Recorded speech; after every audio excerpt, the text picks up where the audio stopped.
வணக்கம். இன்றைய முக்கிய செய்திகள். பிரபல ஆடை வடிவமைப்பாளர் பானு அத்தையா அவர்கள் ஆஸ்கார் விருதை வென்ற முதல் இந்தியர் என்ற பெருமையை பெற்றுள்ளார். இந்திய தேர்தல் ஆணையம் தமிழகம், கேரளா, மேற்கு வங்கம், அசாம் மற்றும் புதுச்சேரி ஆகிய 5 மாநிலங்களுக்கான சட்டப்பேரவை தேர்தல் தேதிகளை இன்று மாலை 4 மணி அளவில் அதிகாரப்பூர்வமாக அறிவிக்க உள்ளது என்று தகவல் வெளியாகியுள்ளது. மேற்கு ஆசிய போர் காரணமாக இந்தியாவிற்கு இறக்குமதி செய்யப்படும் உலர் பழங்களின் விலை 30% முதல் 40% வரை அதிகரித்துள்ளதாக தகவல் வெளியாகியுள்ளது. இந்தியாவிற்கான 2 LPG சரக்கு கப்பல்கள் ஹார்முஸ் நீரிணையை கடந்து பயணம் மேற்கொண்டது. செய்யாற்றில் வளர்ச்சிப் பணிகளை முதலமைச்சர் மு.க. ஸ்டாலின் அவர்கள் காணொலி காட்சி வாயிலாக திறந்து வைத்தார். 98வது ஆஸ்கர் விருது வழங்கும் விழா இன்று நடைபெற உள்ளது. இன்று TNPSC குரூப் 2, 2A தேர்வுகள் நடைபெற உள்ளது. ஈரான் ட்ரோன்களை சுட்டு வீழ்த்த உக்ரைனின் உதவி எங்களுக்கு தேவையில்லை என்று அமெரிக்க அதிபர் டொனால்ட் ட்ரம்ப் அவர்கள் தெரிவித்துள்ளார். பத்திரிகையாளர்களுக்கு ஓய்வூதியம் உயர்த்தி வழங்கிட முதலமைச்சர் மு.க. ஸ்டாலின் அவர்கள் உத்தரவிட்டுள்ளார். திரையரங்குகளில் வெளியாகும் அனைத்து மொழி இந்திய திரைப்படங்களுக்கும் இன்று முதல் சப்டைட்டிலும் மேலும் காது கேளாதோருக்கான விளக்க குறிப்புகளும் கட்டாயம் என்று மத்திய தணிக்கை வாரியம் அறிவித்துள்ளது.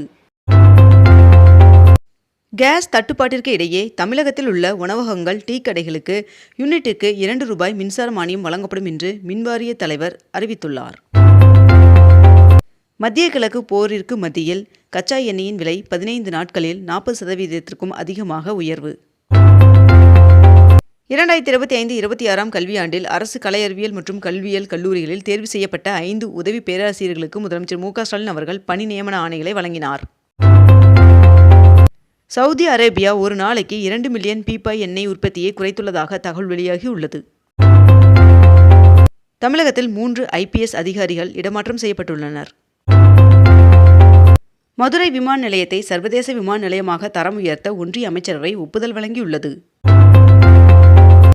வருகின்ற 16ஆம் தேதி தமிழகத்தில் நீலகிரி, கோவை ஆகிய மாவட்டங்கள் மற்றும் தென் தமிழகத்தில் ஒரு சில இடங்களில் லேசான மழை பெய்ய வாய்ப்புள்ளதாக வானிலை மையம் தகவல் தெரிவித்துள்ளது. சென்னை, வேளச்சேரி மற்றும் பரங்கிமலை இடையே பறக்கும் ரயில் சேவை தொடங்கியது. இயற்கை பேரிடரால் பாதிக்கப்பட்ட 5 மாநிலங்கள் மற்றும் ஜம்மு யூனியன் பிரதேசத்திற்கு ₹1912 கோடி கூடுதல் நிதியுதவியை ஒன்றிய அரசு அறிவித்துள்ளது. 22 கேரட் ஆபண தங்கத்தின் விலை சவரனுக்கு ₹1120 குறைந்து ஒரு சவரன் ₹1,18,080 ஒரு கிராம் ₹14,760 விற்பனை செய்யப்பட்டு வருகிறது. இதனைத் தொடர்ந்து 1 கிராம் வெள்ளியின் விலை கிராமிற்கு ₹10 குறைந்து 1 கிராம் வெள்ளி ₹280 விற்பனை செய்யப்பட்டு வருகிறது. தென்னிந்திய நடிகர் சங்க நிர்வாகிகள் பதவிக்காலம் மேலும் 3 ஆண்டுகள் நீட்டிக்கப்படுவதாக தகவல் வெளியாகியுள்ளது.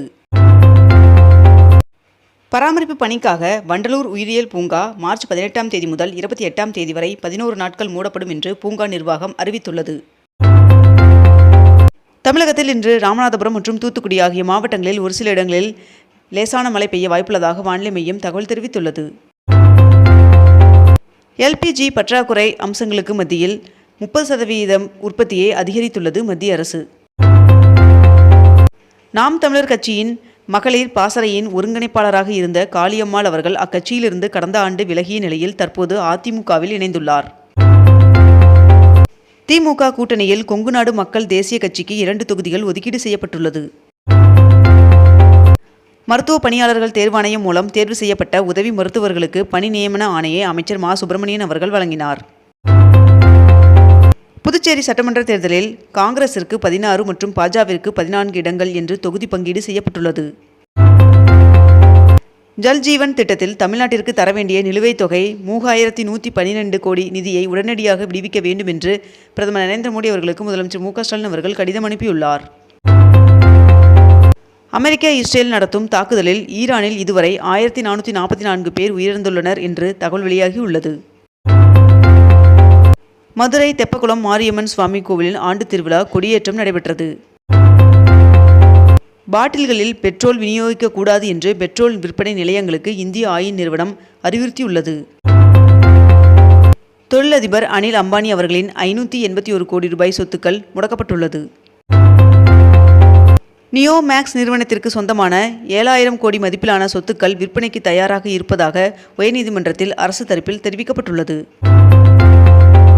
சிதம்பரம் நகரில் போக்குவரத்து நெரிசலை தவிர்க்க 28 கோடி ரூபாய் மதிப்பில் இணைப்பு சாலை அமைக்கும் பணியை அம்மாவட்ட ஆட்சியர் தொடங்கி வைத்தார்.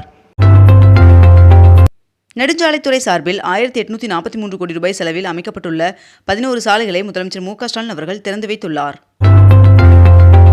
ஈரான் வெளியுறவுத்துறை அமைச்சருடன் இந்திய வெளியுறவுத்துறை அமைச்சர் ஜெய்சங்கர் அவர்கள் தொலைபேசியில் உரையாடினார். 28,639 பயனாளிகளுக்கு 254 கோடி ரூபாய் மதிப்பிலான அரசு நலத்திட்ட உதவிகளை துணை முதல்வர் உதயநிதி ஸ்டாலின் அவர்கள் வழங்கினார். தமிழ்நாடு முழுவதும் 37 மாவட்டங்களில் நடப்போம் நலம் பெறுவோம் 2.0 திட்டம் தொடங்கப்பட்டுள்ளது. உதகை பைகாரா ஏரியில் பெட்ரோல் படகுகளை இயக்க தடை விதிக்கப்பட்டுள்ளது. கால்நடை உதவி மருத்துவர் பணியிடங்களுக்கு தேர்வு செய்யப்பட்ட 292 பேருக்கு பணி நியமன ஆணையை முதலமைச்சர் மு க ஸ்டாலின் அவர்கள் வழங்கினார். இந்தியாவில் 88 நாட்களுக்கு தேவையான நிலக்கரி இருப்பு உள்ளதாக தெரிவிக்கப்பட்டுள்ளது. சென்னையில் வருகின்ற 18ஆம் தேதிக்குள் மாடுகளுக்கு உரிமம் பெறாத உரிமையாளர்களுக்கு அபராதம் விதிக்கப்படும் என்று தெரிவிக்கப்பட்டுள்ளது.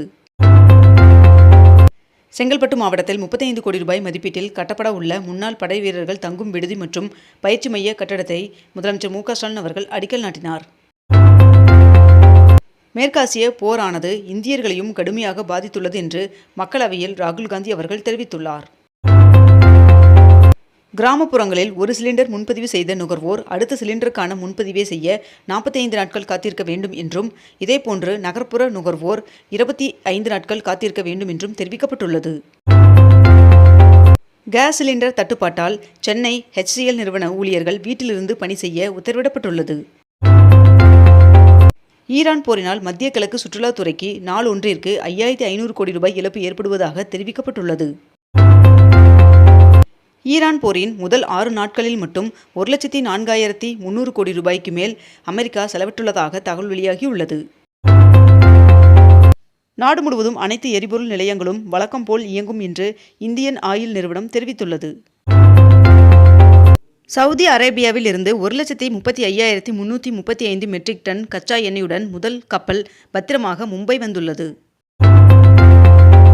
மதுரையில் எய்ம்ஸ் கட்டுமான பணிகள் 47% முடிவு பெற்றுள்ளதாக தகவல் வெளியாகியுள்ளது. கிண்டி ஆளுநர் மாளிகையில் தமிழ்நாட்டின் பொறுப்பு ஆளுநராக ராஜேந்திர விஸ்வநாத் அவர்கள் பதவியேற்றார். தமிழ்நாட்டில் பெட்ரோல் டீசல் தட்டுப்பாடு இல்லை என்று பெட்ரோல் பங்க் உரிமையாளர் சங்க தலைவர் முரளி அவர்கள் தெரிவித்துள்ளார். இத்துடன் இன்றைய தலைப்புச் செய்திகள் நிறைவடைகின்றன. மேலும் இதுபோன்ற அண்மை தகவல்களை உடனுக்குடன் தெரிந்து கொள்ள அக்னிபூ சேனலை சப்ஸ்கிரைப் செய்து கொண்டு தொடர்ந்து இணைந்திருங்கள். நன்றி, வணக்கம்.